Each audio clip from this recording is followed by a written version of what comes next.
On the Outside Looking In, The Effect of Race on the War on Drugs, produced by Lauren Thomas. and Amarine Watt.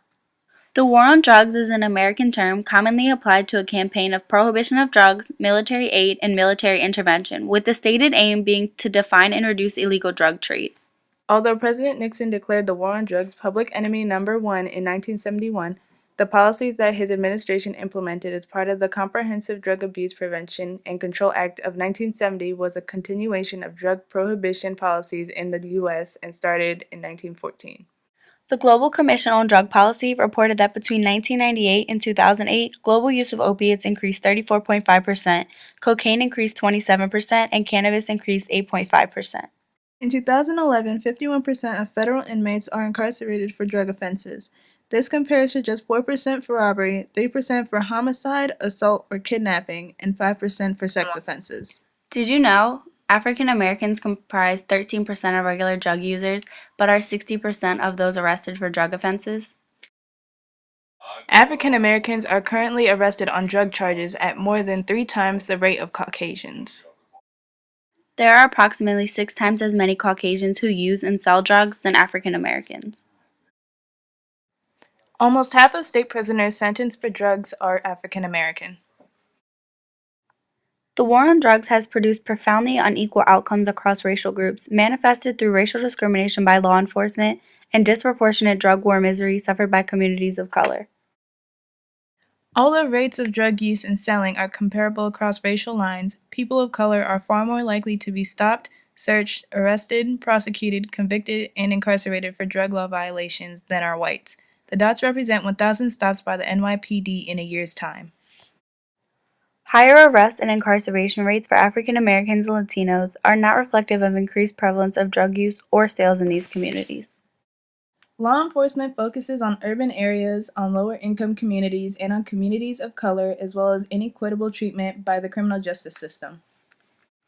It is believed that the mass criminalization of people of color, particularly young African American men, is as profound a system of racial control as the Jim Crow laws were in this country until the mid-1960s.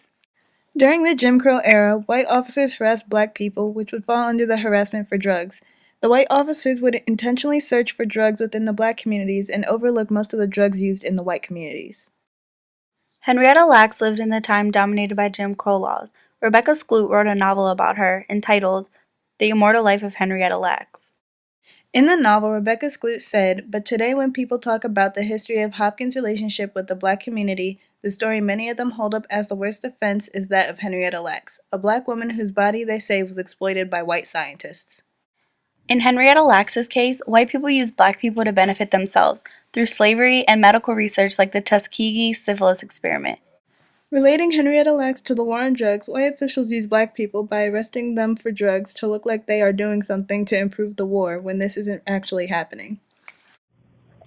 With you being in an interracial marriage, you see both the Caucasian and African American side of the war on drugs. Does your husband get stopped and searched more often than you do? Yes. Is he stopped more often when you are with him or when he is alone? Alone.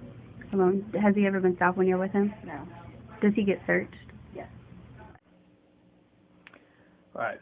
I went to Ocean City my senior year. We went for senior week. I was going to meet a couple of my friends down there. And I went with about 4 people. When we went down there, we were going to meet our friends that went to my high school. We were going to meet them down there. Then when we went down there, got set up, went to go meet them, we walked down the street. It's me and 4 friends, just so happened to be white. Walked down the street, we go meet Robin Delano. When we walked down the street, we passed a cop sitting up on the left. Then we went and met them and walked back to our hotel. We got Robin Delano, who were black, walked back down the street. What do you know, the cop comes out. He comes out, asked us what we were doing, told him we were just walking back to our hotel room, just so happened to get searched. Of course, nothing happened, walked back, went on about our day, but that just proves to you the point. Do you think race plays a part in the war on drugs?